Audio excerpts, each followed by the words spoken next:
Yes, hallelujah. Papuri sa Diyos Ama.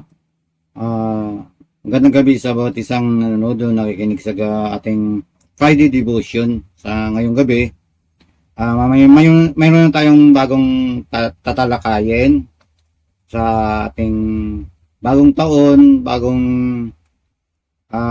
buwan ng January. Meron tayong bagong tatalakayin, Embarking on Life's New Journey. Ito sa Team of January. Pero bago lang lahat ng yan, bago tayo magsimula sa ating Friday devotion, samahan nyo ako sa aking munting panalangin. Bless, O Lord, hallelujah, purihin ka, Diyos, sa gabing ito. Salamat sa iyong biyaya, sa iyong kaalaman na akin naman i-share ang iyong salita, aming pag-usapan ng iyong salita. Bless mo, Lord, sa gabing ito, na mahiyag ang iyong salita ng lubusan at yung katotohanan na iyong sasabihin sa gabing ito. Gamitin mo lamang ang iyong lingkod, O Diyos, na maging daloyan ng salita.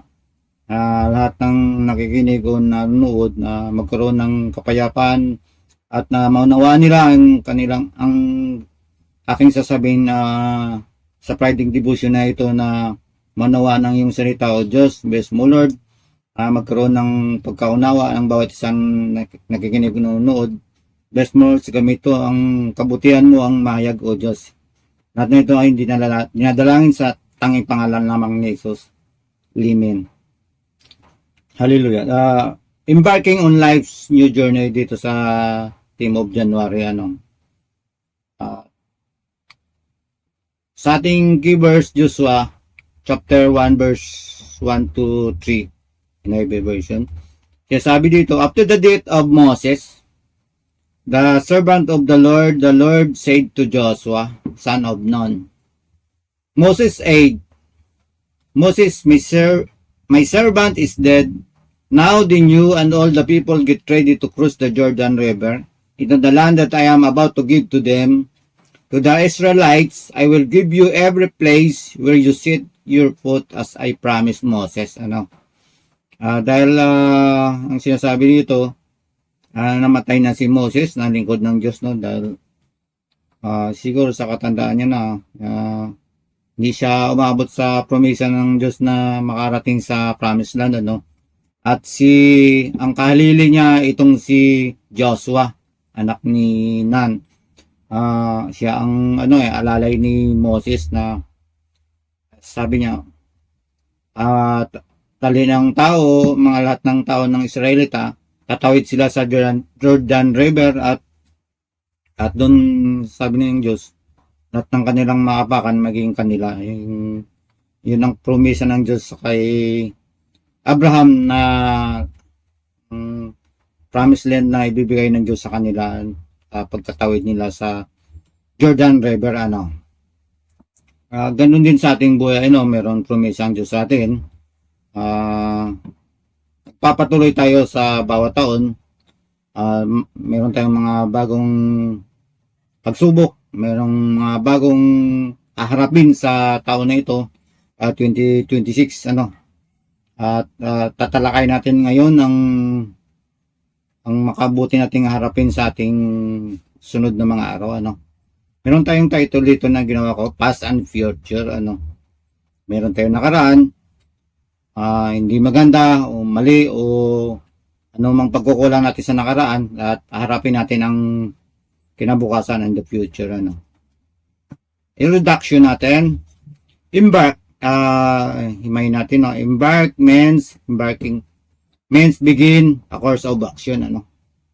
Ibig sabihin ng embark, nagsisimula, panimula, sisimula tayo sa ating mga gagawin. New journey, bagong paglalakbay. Ibig sabihin, nagsimula tayo sa ating bagong paglalakbay sa ating buhay bilang Kristiyano. Dito meron tayong sinasabi sa past, meron tayong mga sinasabi ko dito, maling desisyon, kabiguan, maling paniniwala at maling mga landas natin tinatahak noon. Meron man tayong naging maling desisyon, doon tayo nagkakamali o nagkaroon tayo ng mga kabiguan, move on tayo. Kalimutan natin ang mga mali nating desisyon noon. Kung nagkamali man tayo noon, dapat sa sunod na mga araw, yung mali natin, itatama natin, di ba?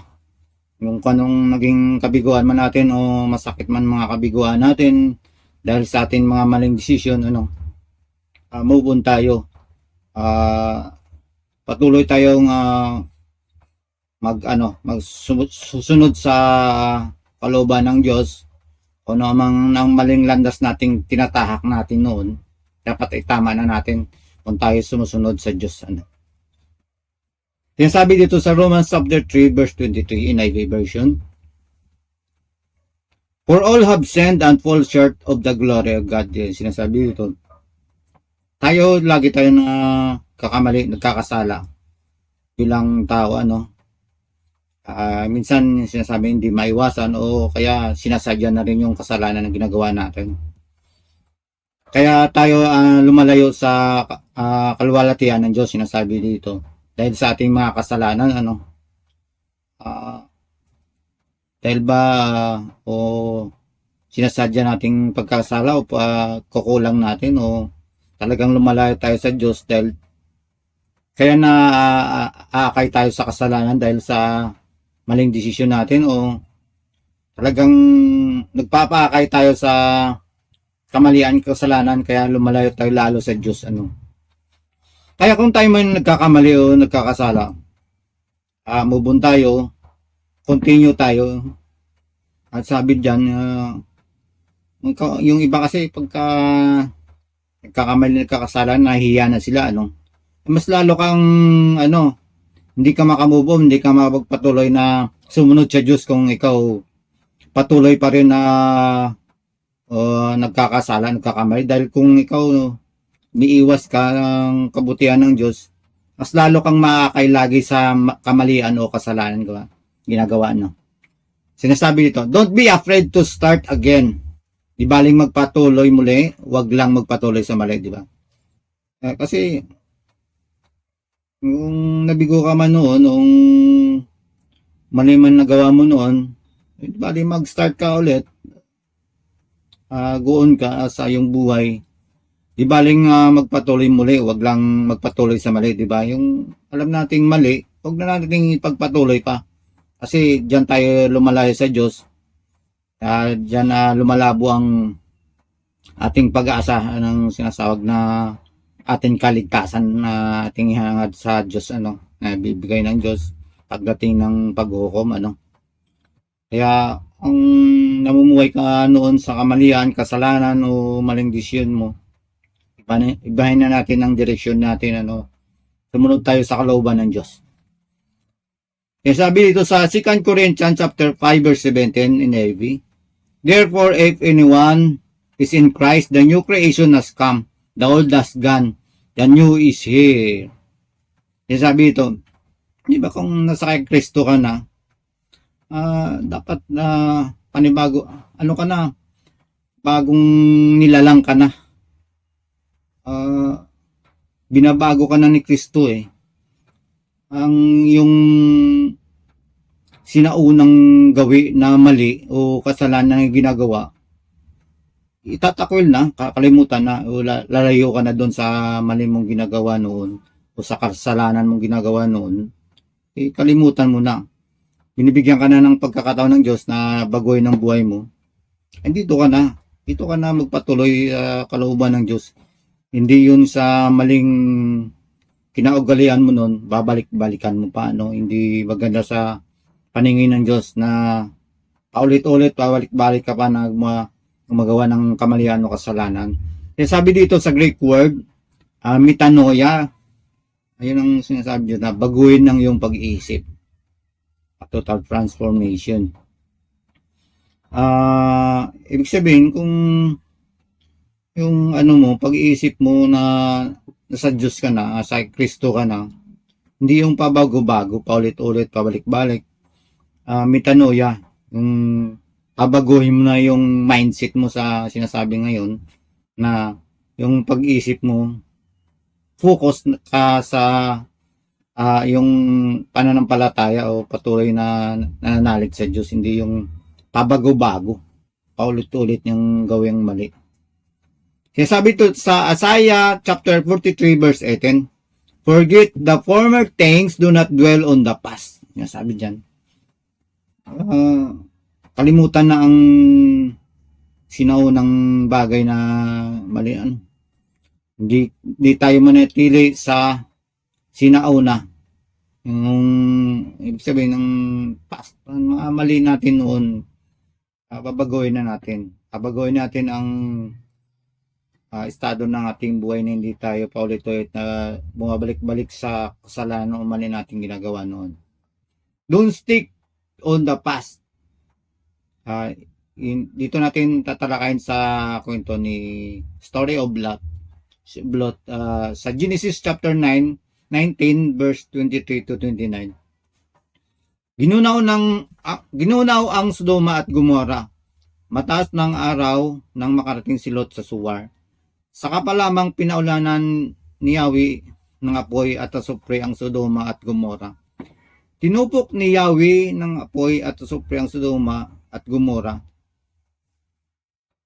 Tinupok ni Yahweh ang lungsod na iyon at ang buong libis, lahat ng mamamayan doon, pati ang mga pananim. Ngunit lumingon ang asawa ni Lot, kaya't ito'y naging isang haliging asin. Kinabukasan magang nagtungo si Abraham sa dakong pinagtagpuan nila ni Yahweh. Mula roon, tinanaw niya ang Sodoma at Gomora at buong libis. Nakita niyang tumataas ang makapal na usok na parang nagmumula sa malaking horno. Nang gunawin ng Diyos ang mga lungsod na iyon, hindi nawaglit sa kanyang isipan si Abraham. Kaya niligtas niya si Lot. Kung alam niyo yung kwento tungkol dito sa Sodoma at Gomora, ang Sodoma at Gomora ay itong pinakamakasalan ng lugar sa kanilang panahon. At doon nakatira si Lot, pamangkin ni Abraham. Kaya gusto ng Diyos na maligtas itong lipi ni Lot. Dahil pamangkin siya ni Abraham. Pero anong nangyari, di ba? Yung asawa niya, habang tumatakbo sila, ang mga anak niya, lumingon yung asawa niya. Anong nangyari sa kanya? Naging haliging asin siya, no? Dito na tayo kumukuha ng replika sa ating tinatalakay ngayon, Kung ikaw binibigyan ng Diyos pagkakataon maliligtas, sila maliligtas na sila susunugin ng Diyos yung lugar na tinitirahan nila na lugar na yun, makasalanan. Sila gusto maligtas ng Diyos. Kaya dapat kung i-reflect natin sa buhay natin ito, katulad sa asawa ni Lot, siya lumingin pa noon. Siguro nang hinayang doon sa mga bagay na inipundar nila doon, o gusto niya pa rin tumira sa ganung lugar, pero ayaw ng Diyos. Pero hindi siya sumunod, lumingon pa siya. Kaya ang nangyari sa kanya, naging haliging asin. Kung gagawin din kaya ng Diyos sa atin yung gano'n, lilingon ka pa sa mga mali mong kasalanan, babalik ka pa doon sa kasalanan ginagawa mo, maging asin ka rin, Pero ang Diyos, mabait ang Diyos, binibigyan tayo natin ng pagkakataon na mabago ang buhay natin. Kahit ilang beses man tayo nagkakamali, nagkakasala, handa pa rin ang Diyos na tanggapin tayo. Huwag naman lagi paulit-ulit na balik-balik sa mga kasalanan yung ginagawa, dahil baka sa yung inaasam natin na kaligtasan hindi natin makamtan. Kung katulad tayo na Kristiyano na pabalik-balik sa mali nating kinaugalian, mga kasalanan na ginagawa natin noon, binabalik-balikan pa rin natin. Hindi natin maiwanan. Tulad ng asawa ni Lot na naging asin, baka tayo ganyan din ang maging kahit na din sa kabilang buhay, Stick to obey God. May sabi dito sa Matthew chapter 25 verse 46. Itataboy ang mga ito sa kaparusahang walang hanggan. Ngunit ang mga matuwid ay pupunta sa buhay na walang hanggan. Anong ibig sabihin dito? Itong binabanggit ko dito na kung kung katulad ka kay isang asawa ni Lot na pabalik-balik, papalingon-lingon pa rin sa kasalanan ang ginagawa.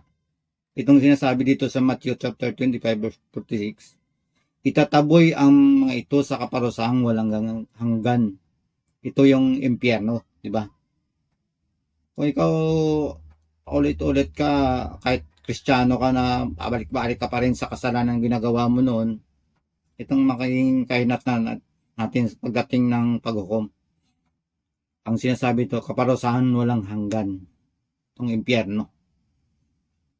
Walang hanggang parusa, no? Totoo ang impyerno. Totoo na may kaligtasan rin tayo. Ngunit ang mga matuwid ay pupunta sa buhay na walang hanggan. Itong verse na ito ang imagine natin. Dahil itong pangako ng Diyos sa atin, sa Kanya nanampalataya ng lubusan o tuloy na walang pabago-bago, pabalik-balik sa mali. Itong magiging natin, reward natin pagdating ng paghukom. Ang mga matuwid ay pupunta sa buhay na walang hanggan. Saan mo gusto? Itong itataboy ka sa mga kaparusahan walang hanggan, yung sa impyerno, o ikaw naman matuwid ay pupunta sa buhay na walang hanggan. Siyempre kung ikaw sa estado mo yung ganyang buhay ngayon, kung hindi ka mapag-decision, pagsisihan mo pagdating ng panahon yan, hindi mo pa rin mabago yung buhay mo, ang estilo ng pamumuhay mo, na kung ikaw namumuhay sa kasalanan o kaya sa maging immoral mo hanggang ngayon, hindi mo mabagong buhay mo, kakayahan mo na yan sa Diyos. At pagdating ng paghukom, baka i-deny ka na ng Diyos. Hindi sabihin niya hindi kita kilala dahil ikaw nung nabubuhay ka sa kasalanan o nabubuhay ka sa pagiging immoral. Diba? Dito punta tayo sa conclusion. The journey on earth is temporary. The ultimate destination, our hope, is eternal life. Ito ang binabanggit natin bago ito. Ang paglalakbay natin sa mundong ito, sa buhay na ito, pansamantala lamang, diba? Ang lahat ng buhay ay maigsi lamang eh. Swerte ka na kung mahaba ang buhay mo, iba nga, bata pa lang, wala na eh. Ikaw, marami ka pang pagkakataon na bang buhay ka pa. Gawin mo na ang nakalugod sa Diyos. Pagdating man ng kunin ka na, atong sinasabi the destination, our hope is eternal life. Eternal life ang hinahangad natin. Hindi naman kung nabubuhay ka dito sa mundong ito, puro kasarapan no, puro kapaganda lang ang buhay mo, yung future ng pamilya mo, anak mo, pero hindi mo rin naisip yung future ng ating kaluluwa. Yan ang sinasabi dito, yung future. Na past, kung mali natin ginagawa natin noon, kalimutan natin. Baguhin natin yung past natin. At ang future natin ang isipin natin na pangako ng Diyos sa atin, no? Eternal life. Itong future natin. Wala man tayo sa mundong ito, mayroon tayong pupuntahan na sure tayo. Sana kay Lord tayo lagi. Hindi tayo nawawala sa kanyang poder, sa ating pananalig sa kanya. Patuloy tayo, hindi yung bago-bago ng isip. Ang sabing metanoia, na baguhin ng pag-iisip natin, na kung anong focus natin, doon tayo kay Lord. Doon talaga tayo, hindi yung bago-bago ng isip na mainit ngayon yung pananampalataya natin, sunod na mga araw, sunod na linggo, sunod na buwan, Wala naman dun. Hatak na naman tayo sa kamalian o kasalanan. Hindi yan kalugod sa Diyos. Hindi yan na tutuwa ang Diyos na tayo pabalik-balik sa kasalanan o kamalian natin ginagawa. Diretso tayo kung tayo sumusunod sa Diyos, diretso tayo at nagtutuloy sa ating pananampalataya. Yan ating talakay ngayon. Nawa meron kayong naunawaan sa gabing ito na nagdinalakay. At nawa ay nasa ayos kayong kalagayan, o saan man kayo. Bless ng bawat isa. Ligtas ang sino man Kristiyano na nalig na patuloy na tumatawag sa Diyos. Maraming salamat sa inyo. Nawa mag-iwan tayo ng kabutihan sa bawat isa na nakikinig o nanonood. Salamat sa inyo at bago tayo mag closing, samahan niyo ako sa aking panalangin. Hallelujah Lord, purihin ka Diyos sa gabing ito. Salamat sa iyong biyaya, sa iyong kaalaman. Aking sabi yung salita. Nawa o Diyos ang salitang yung aking nabanggit. Manatili sa puso at isipan ng bawat isa na nanonood, nakikinig. Nawa o Diyos may reflect ito sa buhay ng bawat isa. Nawa ay magdulot ng kabutihan at kaunawaan ng bawat isa na patuloy magamit ito sa kabutihan sa hinarap o sa bawat araw na aming buhay. Bless mo Lord ng bawat isa.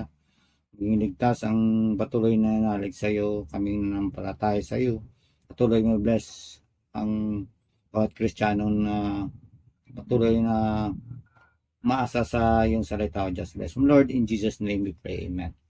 Thank you at sa bawat isa, Happy New Year. Happy New Year kung saan ka man. God bless.